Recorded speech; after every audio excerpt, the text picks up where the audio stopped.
A powerful 7.8 magnitude earthquake has struck off the west coast of the Indonesian island of Sumatra. The epicenter of the quake was 502 miles southwest of Padang. There is no apparent tsunami threat at this time, and there were no immediate reports of damage or casualties. This is the strongest quake of 2016. The last quake this strong was a magnitude 8.3 off the coast of Illapel, Chile on September 16th of 2015. The Arctic Ocean is 6 million square miles, most of it covered in ice.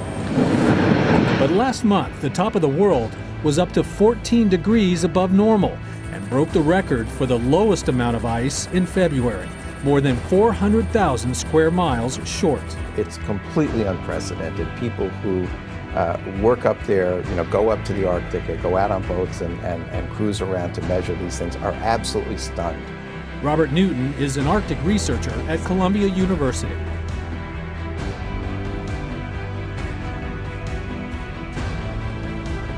Torrential rains pounded the southern Gulf. In Houghton, Louisiana, dozens of homes were evacuated.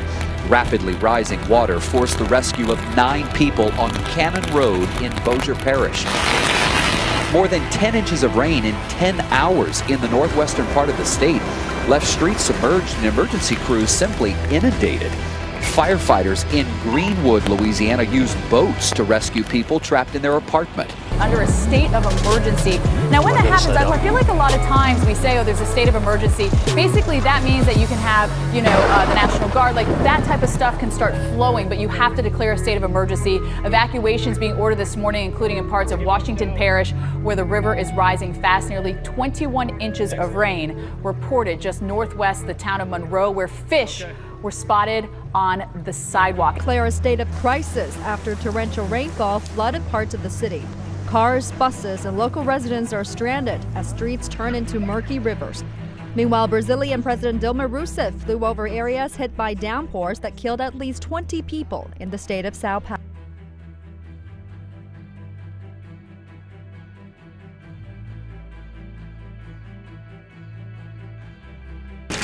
Overnight, hail, lightning, and tornadoes. 3 vortices on the ground. At least 9 reported twisters spinning through Iowa and Illinois. Watch as lightning illuminates the horizon in Green Valley, revealing a haunting, rotating sky. In Springfield, 2 funnel clouds just hours ago. After a night of severe weather in the Prairie State, this morning, officials are still assessing all the damage. Winds in excess of 70 miles per hour, destroying numerous homes and structures. The severe winds ripping this barn apart, these horses hitting the highway. Cars creeping along roads as they take a hammering from golf ball-sized hail. In Leroy, Illinois, an inch of hail on the ground and fog rolling in, making for a ghoulish scene for those still on the road. Where to go to get inside. In Iowa, hail hitting so hard, drivers taking shelter. The damage to communities in southeastern Texas is unmistakable. Parts of the vital Interstate 10 along the Texas-Louisiana border are shut down as the Sabine River rises to record levels. In Deweyville, hundreds of homes are damaged from some of the worst flooding this town has ever seen. Of that hail this morning in Dallas, it was just incredible. It got up to the size of tennis balls, 2.5 inches across, all across the Fort Worth area early this morning. Understandably, this caused widespread damage, busting out windshields on lots of cars. And look at these photos. Several Arlington Police Department patrol cars had their windows completely broken out. We're also getting word that more than 20 ambulances in DFW, they're out of service because they don't have any windows anymore. There were also numerous reports of golf ball size hail, and a little bit bigger than that, winds up to 60 miles per hour also affected much of the area.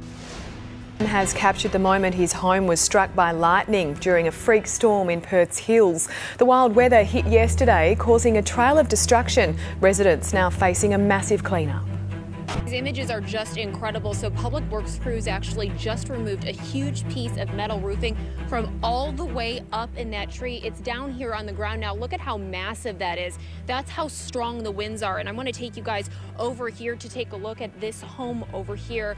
So the roof was completely blown off of this. This home is considered a total loss. So crews have been out here. You can see them over from Pasco County, have been cutting pieces of this rubber roofing and all of these pieces of metal and stacking them up, waiting for Public Works crews.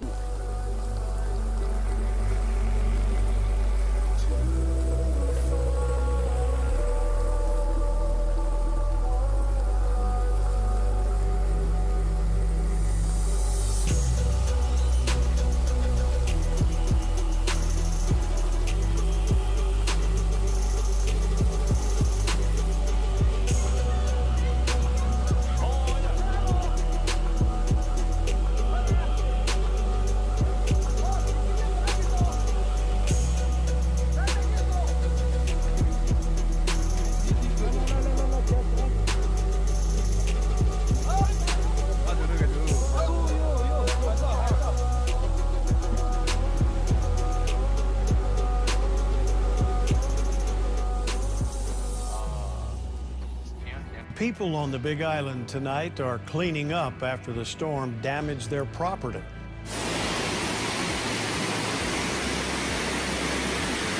Water gushing down Highway 19 outside Pepeaqueo on the Big Island, forcing drivers to stop, trapping some for at least 45 minutes.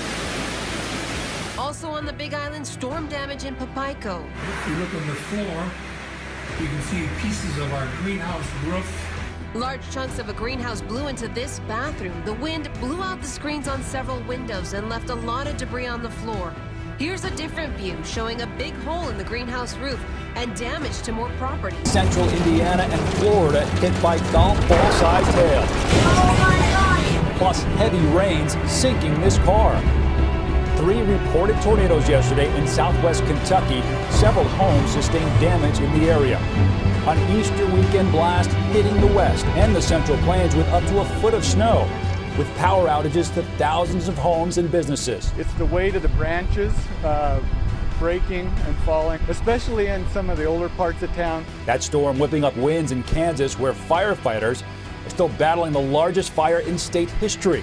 More than 600 square miles in Kansas and Oklahoma destroyed. Chip, this is video from Chopper 7 over the area of Minnesota and Dove.